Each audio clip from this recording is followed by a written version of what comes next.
जी बिस्मिल्लाहिर्रहमानिर्रहीम अस्सलाम वालेकुम। Today we are going to discuss Punjab civil servants conduct rules 1966। Basically ये जो रूल्स हैं ये पंजाब गवर्नमेंट के जितने भी मुलाजमीन हैं, सिविल सर्वेंट्स हैं, उनके ये कंडक्ट है कि वो किस किस्म का कंडक्ट अख्तियार करेंगे ड्यूरिंग द सर्विस। और अगर वो इन कंडक्ट से हटकर कोई कंडक्ट इस्तेमाल करते हैं तो वो मिस कंडक्ट के ज़ुमरे में जाएगा। तो हम इसको पढ़ते हैं ज़रा।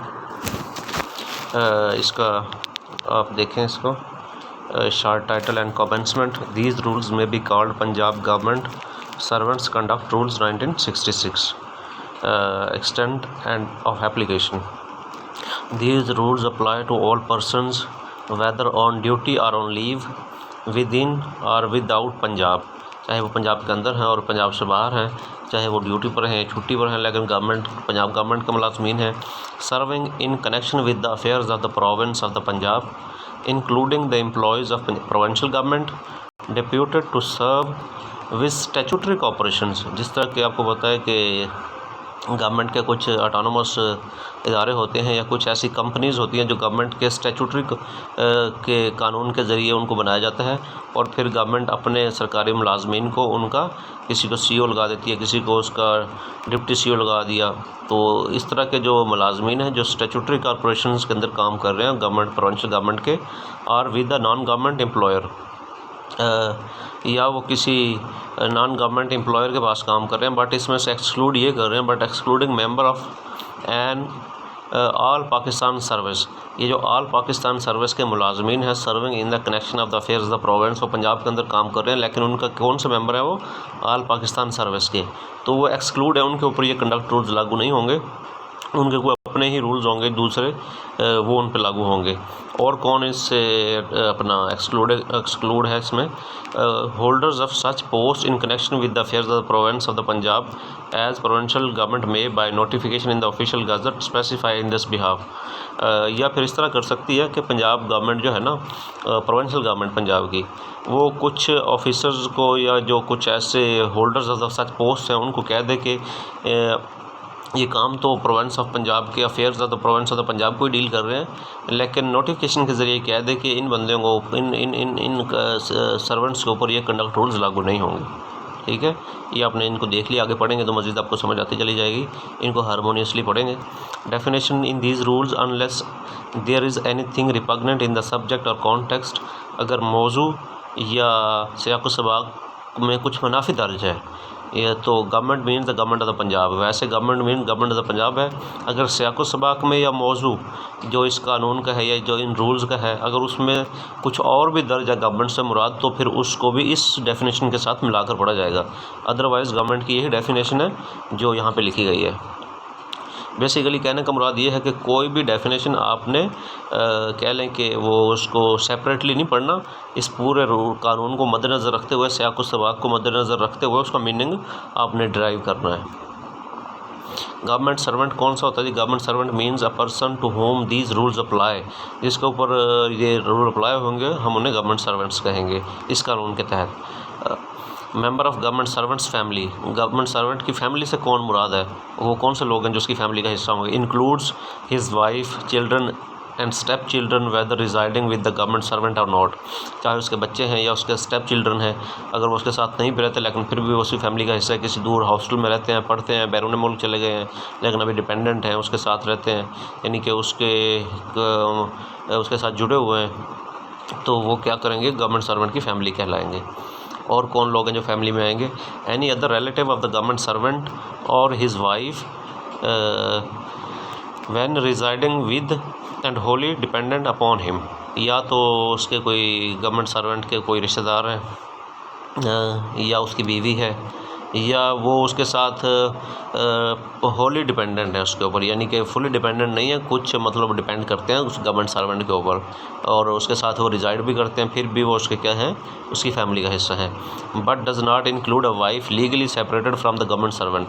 ऊपर दो डेफिनेशन में उसने कहा है कि बीवी उसकी फैमिली का हिस्सा है, लेकिन उसने कहा है जो बीवी लीगली सेपरेट हो चुकी है, उससे कोई खुला ले चुकी है या जिसको तलाक दिया जा चुका है, तो वो गवर्नमेंट सर्वेंट की फैमिली का मेंबर नहीं काउंट की जाएगी। और चिल्ड्रन चिल्ड्रन और step children who is no longer in any way dependent upon him, या कोई ऐसा उसका अपना बच्चा है या उसका स्टेप चिल्ड्रन है लेकिन वो उसके ऊपर अब डिपेंडेंट नहीं है, वो इंडिपेंडेंट है तो वो भी उसकी फैमिली का हिस्सा नहीं है। और of whose custody the government servant has been deprived by law, या बेसिकली इस तरह होता है कि बीवी थी वो लीगली सेपरेट हुई, खुला ले लिया, अब वो बच्चे भी साथ ही लेगी, कानून अदालत ने बच्चे भी उसकी बीवी के हवाले कर दिए तो वो भी साफ ज़रा अब उससे लीगली जो है ना सेपरेट हो चुके हैं बच्चे भी, उसको डिप्राइव कर दिया गया, डिप्राइव्ड बाय लॉ हो चुका है वो, तो उन बच्चों का भी यानी कि नहीं है, वो उसकी फैमिली का हिस्सा नहीं है। Province means the province of the Punjab. अच्छा, reference to a wife in clause C of sub rule 1 shall be construed as reference to the husband whether the government servant is a woman। जैसा कि government servant एक मुलाजम जो था वो एक मर्द था, उसकी बीवी उसका फैमिली का हिस्सा थी, इसी तरह अगर कोई औरत गवर्नमेंट सर्वेंट है तो उसका जो हस्बैंड है वो उसकी फैमिली का हिस्सा है जब तक वो उससे लीगली सेपरेट ना हो जाए। रिपील्स ऑफ प्रीवियस कंडक्ट रूल्स हैं, पहले के जो कंडक्ट रूल्स हैं उनको रिपील कर दिया गया था, उनको ख़त्म करके डिलीट करके ये नए जो 1966 के 1966 के कंडक्ट रूल्स बनाए गए थे। The following rules in so far as they applied to the persons to whom these rules apply are hereby repealed, but such repeal shall not affect anything done or suffered under those rules। वो basically अब नीचे 4 किस्म के कानून पहले मौजूद थे जिनको अब ख़त्म कर दिया गया है, लेकिन वो कहते हैं अगर इन कानून के तहत किसी ने कोई गलती की थी और मिसकंडक्ट किया था और उसको उसकी सज़ा दी गई है तो इस कानून पुराने कानून के रिपील होने से उसकी वह सज़ा ख़त्म नहीं होगी। The government servants conduct rules issued by the NWFP government वो ख़त्म हो चुके हैं। अच्छा जी, पंजाब के 1950 के ये कंडक्ट रूल्स से ये भी ख़त्म हो चुके हैं। The Bahawalpur state servant conduct rules भी ख़त्म हो चुके हैं। अच्छा, Sindh civil service conduct discipline and appeal rules in so far as they concern to the, ये भी अब तक ख़त्म हो चुके हैं, अपील हो चुके हैं, लेकिन इन कानून के तहत जो भी कार्रवाइयाँ की गई थी जिन भी सिविल मुलाजमीन के ऊपर वो वैलिड रहेंगी। आ जाए जी gift, save as otherwise provided in this rule and the instructions issued from time to time। Basically कहता ये है कि अगर जो भी instruction time to time issue की जाएंगी या कहीं अदरवाइज़ की प्रोवाइडेड है कोई चीज़ फिर तो ठीक है, अदरवाइज़ क्या होगा, no government servant shall accept with the previous sanction of the government. कोई भी मुलाजम जो है गवर्नमेंट का उसकी इजाज़त प्रायर में प्रीवियस सेंक्शन के पहले इजाज़त लेगा, फिर आगे क्या करेगा, फिर no government servant shall accept or permit any member of his family to accept, ना वो खुद एक्सेप्ट करेगा ना अपने किसी फैमिली मेंबर को एक्सेप्ट करने की इजाज़त देगा। फ्राम एनी पर्सन, किसी भी शख्स से क्या, any gift the receipt of which will place him under any form of official obligation to the donor. Basically एक होता है डोनर, एक होता है डोनी। डोनर गिफ्ट देने वाला है और डोनी लेने वाला है। अब क्या हुआ कि किसी डोनर ने उस गवर्नमेंट सर्वेंट को, उस हुकूमत के मुलाजम को कोई तोहफ़ा दिया, उस जिस तोहफ़ा देने के साथ क्या हुआ कि वो गवर्नमेंट का जो सर्वेंट है ना वो लीगली बाउंड हो चुका है, यानी कह लें कि उसके ऊपर एक ऑब्लिगेशन सी क्रिएट कर दी है उसने कि क्योंकि मैंने आपको ये गिफ्ट दिया अब आप मेरे सरकारी काम करोगे, जायज़ नाजायज़। अब इस लाइन को मैं दोबारा पढ़ूँगा, any gift the receipt of which will place him under any form of official obligation to the donor, यानी गिफ्ट देने वाले के हक़ में कोई हक़ पैदा हो जाए गिफ्ट लेने से, तो if the offer of a gift can not B refused without giving undue offence. अगर बेसिकली अगर किसी ने आपको गिफ्ट ऑफ़र किया है आप उसको डिनाई कर दें कि मैं आपसे गिफ्ट नहीं लेता। अगर वो कहता है कि अगर आपके इनकार करने से रियासत का, कोई सूबे का, कोई गवर्नमेंट का कोई नुकसान होता है, कोई जब तक अगर इस तरह का होता है फिर आप क्या करें, फिर आप उसको एक्सेप्ट भी कर सकते हैं। एक्सेप्ट करने के बाद क्या करेंगे वो फिर आगे बाद में देखा जाएगा। यानी कि if the offer of a gift can not B refused without giving undue offence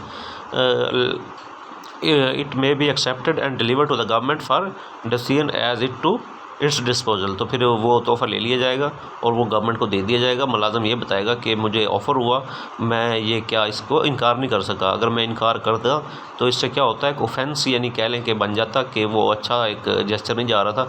जैसे कोई भी एम्बेसडर चला जाता है किसी बाहरले मुल्क और उसको कोई गवर्नमेंट का या कोई दूसरे मुल्क का कोई ओहदेदार तोहफ़ा देता है, तो अगर वो उसको इनकार नहीं कर सकता तो उसको लेके गवर्नमेंट को वो प्लेस कर दे गवर्नमेंट के डिस्पोजल पे, या आप इसका मुतालिक फ़ैसला करेंगे इसका क्या करना है।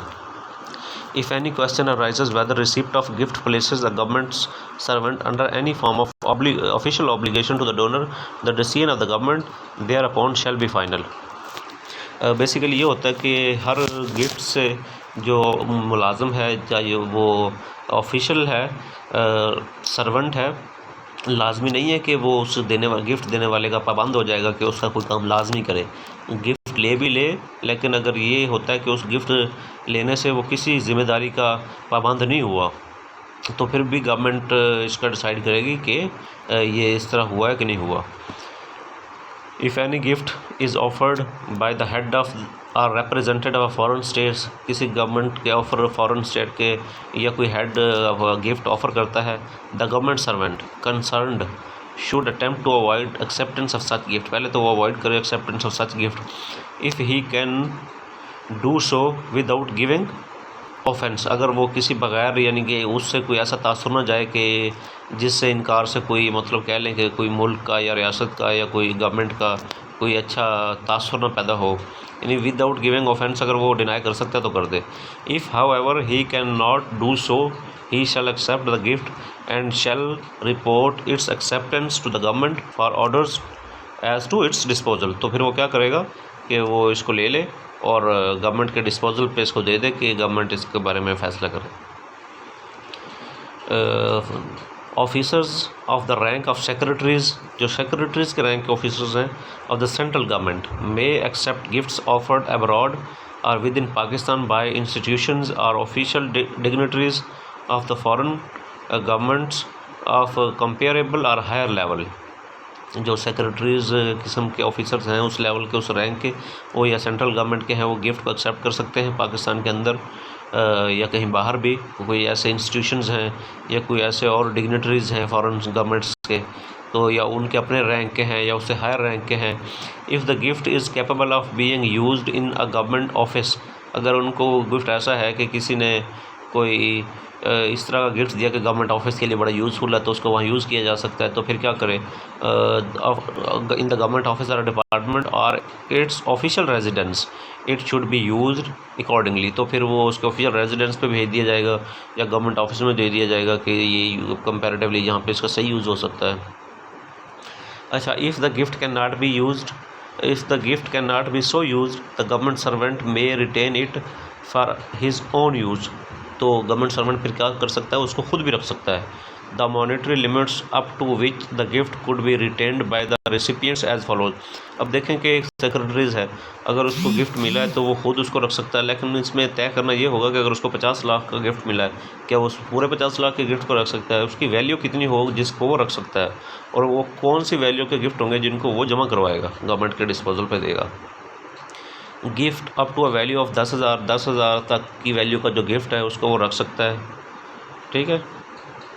May be retained free of cost by the recipient in case of a low paid government employee, या 1 से लेकर 10वें स्केल का मुलाजम है, the gift may be retained by the recipient irrespective of the value assessed, मतलब जो 10वें स्केल तक के छोटा मुलाजम है अगर उसको कोई गिफ्ट मिलता है तो वो उसकी वैल्यू के रिस्पेक्टिव वो उसको रख सकता है, चाहे वो थोड़ा महंगा भी है तो वो उसको रख सकता है। लेकिन जो हाई लेवल के है ऑफिसर सेक्रेटरी रैंक का, वो 10,000 तक का गिफ्ट रख सकता है, उससे ऊपर की वैल्यू का उससे इजाज़त नहीं रखने की। Gift valued above 10,000 may be allowed to be retained by the recipient on the payment of 15% of the value exceeding 10,000। अगर 15,000 का गिफ्ट है, अब 10,000 तक की तो उसे रियायत है कि वो रख सकता है। जो ऊपर वाला 5,000 है, अब वो उसको वो कैसे करें, वो कहते हैं कि 5,000 का 15% दे के वो 15,000 का गिफ्ट जो है वो रेसिपिएंट रख सकता है, ठीक है। और गिफ्ट वैल्यूइंग ऑफ ये जी आ रहा है 4 लाख रुपए का गिफ्ट मोर, अच्छा जी, जिसका 4 लाख है या इससे ऊपर का है, shall not be retained by the recipients, या रेसिपिएंट नहीं रखेगा। Such gift shall be deposited in Toshakhana, इसको तोशाखाना में जमा कराया जाएगा। Maintained by the cabinet division, जिसको कैबिनेट डिवीज़न मेंटेन करती है, और कैबिनेट सेक्रेटेरिएट इस्लामाबाद। 4 लाख का या इससे ऊपर का जो गिफ्ट है वो रेसिपिएंट नहीं रखेगा, उसे तोशाखाना में जमा कराया जाएगा।